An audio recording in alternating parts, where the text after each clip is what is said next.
Hey everybody, I thought I'd get back on here. I wanted to get back on here before I forget what I wanted to talk about. So I was looking at profiles on Black Gay Love.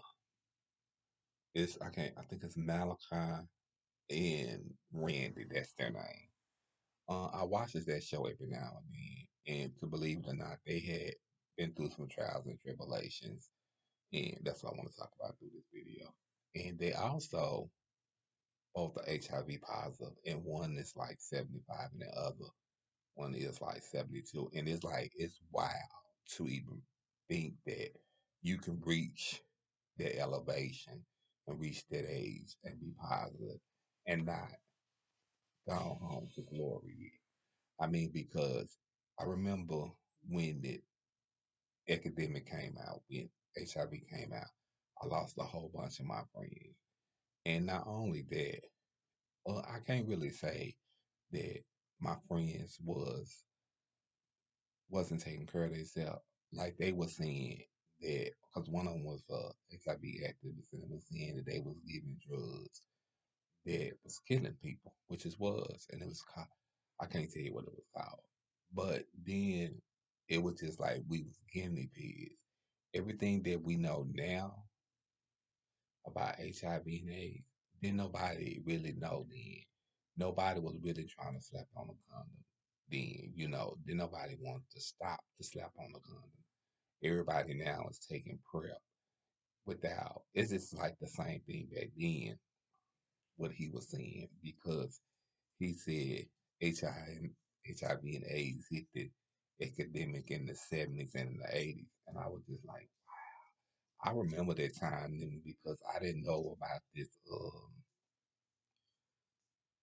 I guess I want to say drag queen, um, named Sylvester. Sylvester, she died of that disease. It was a whole bunch of them died of the disease. Was a singer. I can't think about the other person name, but I know it was Sylvester. And they also was talking about how, and this is where it come in, racism ain't too much change back then to now. They was being profiled or homophobic by the LGBT back then because they was working with straight people, you know, um, for the disease, like in the youth centers, because youth, other centers didn't want to discuss HIV and AIDS. And I was just like, and it said that we can't be accepted by our own peers. Racism still exists. And it does exist in the LGBT. You know, LGBT only,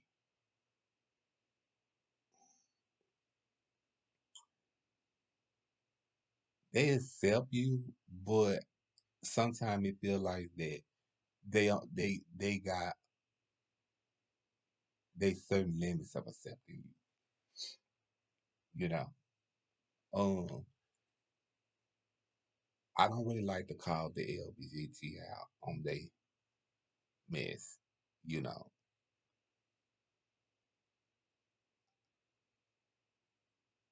I think things have changed since back then? I don't really know. You know what I'm saying? I can't say the LGBT don't accept gay men. Uh, do I think they stand more behind their transgenders, if you ask me. I don't think they accept more stand behind the gay male because they don't feel the need.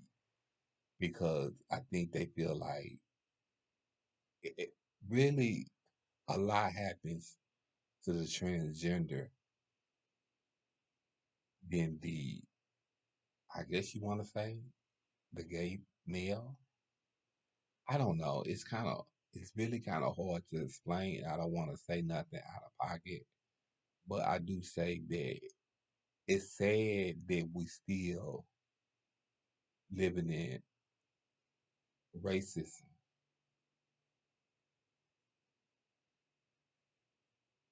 and we can't get accepted by the LGBT. Um, they was even talking about when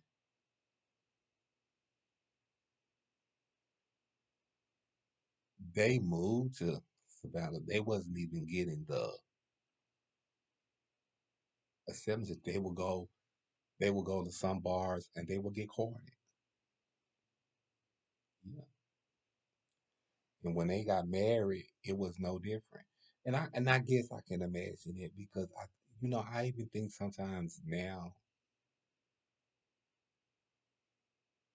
that you go to like some of these bars, these gay bars, I think sometimes now they'll card you and then sometimes they don't. But I had never really been a fan of gay bars. I always have but went to straight bars. But I know sometimes they'll card you and then sometimes they don't. Because you can walk right into a straight bar and they ain't gonna do that. You know what I'm saying? But these gay bars, they something else. But I think also the gay bars have,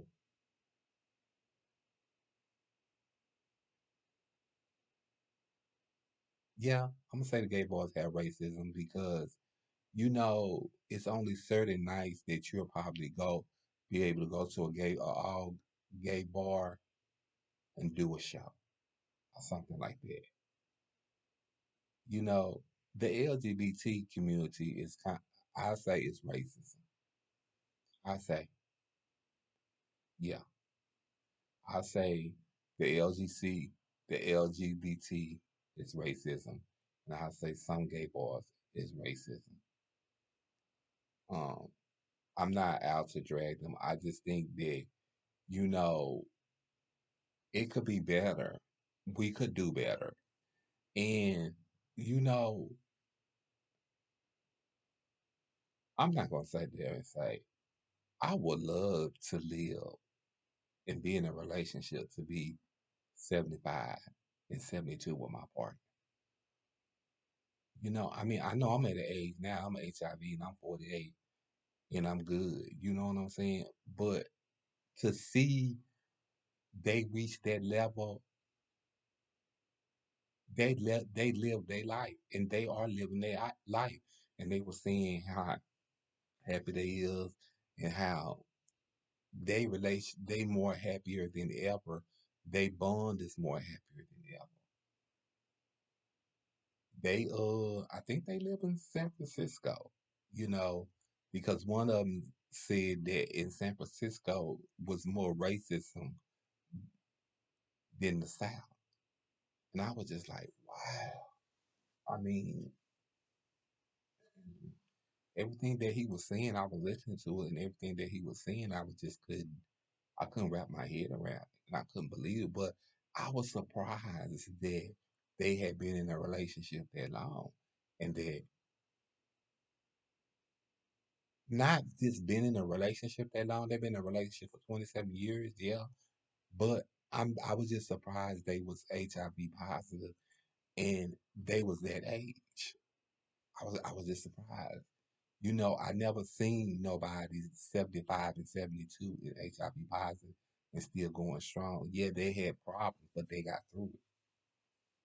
Because in most relationships, you HIV positive, your partner don't even want to stick around. But they done it together. And the whole time they've been together, they never had a fist fight. They never had an argument. But they were saying they don't go to bed. They don't go to bed or and I just think you need to watch it. It's called Samson McCorrick. It's his channel, and it's called Profiles on Black Gay Love, Malachi and Randy. I liked it. Everything that they were saying, I loved it. I really did. I loved it, and I think they showed a good example of gay love, and that you can be happy in a monogamous relationship without cheating and you can have somebody that stand by your side. I was just right now. I'm sitting here looking at it right now, and it makes me even want to go back and relook at it. That's how surprised I am. But I'm gonna get off of here, and I just wanted to get back on here before I forget it to say that. Oh, and I also wanted to. I had just found out that I also want to give respects to the family of David Arnold. He was the creator of and the writer of Full House, and he also is the writer of Lele, and he's a comedian. He currently passed away. Um, he done shows with he worked with Kim Whitley, So I wanted to say rest in peace to him too. Um, it's a sad day. They say in Hollywood, they lost one of their own. Because the Lavelle was saying when when they lose one comedian, they all hurt. And I can see that that's the same thing like in the music world. And that's the same thing with us that we lose one of our peers, we all hurt. So I just wanted to say rest in peace to David Arnold. Um, and I also want to say my wishes go out to his family, and y'all stay prayed up.